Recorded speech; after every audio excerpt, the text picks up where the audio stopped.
আমি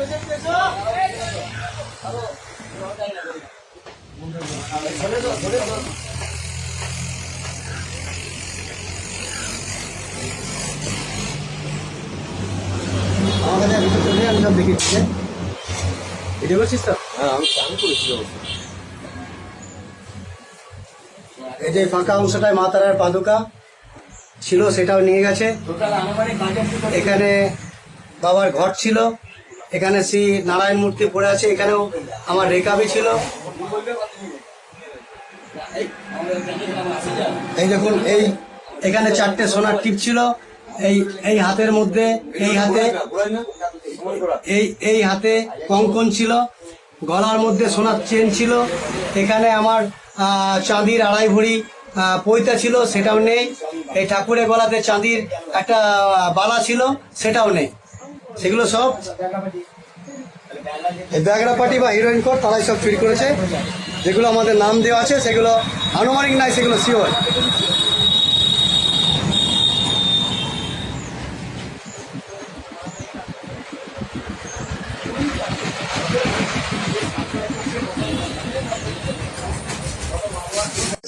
গত রাত্রে প্রায় 1:30টার পর মন্দিরের থেকে, এখান থেকে আমাদের সোনার 3টে বড় সোনার মুকুট ছিল, আচ্ছা 4টে সোনার টিপ ছিল, এবং গলার সোনার চিপ ছিল, আর এই আপনার ঠাকুরের হাতের কাটা বালা ছিল, আর পিতলের ঘর ছিল, মায়ের পাদুকা রেকাবি 5খানা পাদুকা নিয়ে চলে গেছে।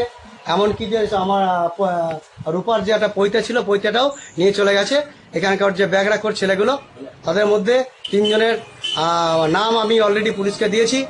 মল্লাপুর প্রশাসন এখান থেকে এসেছিল, এসে তারা বলে গেছে আমরা যথেষ্টভাবে ব্যবস্থা নিচ্ছি। তবে আমাদের সমস্ত সনাতনী হিন্দু জাতির সমস্ত মানুষদেরকে বলবো, মঠ মন্দিরগুলো তারা যেন সুরক্ষিত রাখার চেষ্টা করে, আর দ্বিতীয়বার যেন এরকম মহারাজের মন্দিরের মতো কোনো মন্দির যেন চুরি না হয়। এবং প্রশাসনের উপর আমি চাইছি যাতে এই সমস্ত নেশাখোর ছেলেদেরকে যারা কঠোরতম শাস্তি দেওয়ার জন্য অনুরোধ জানাচ্ছি বীরভূম জেলা শাসককে।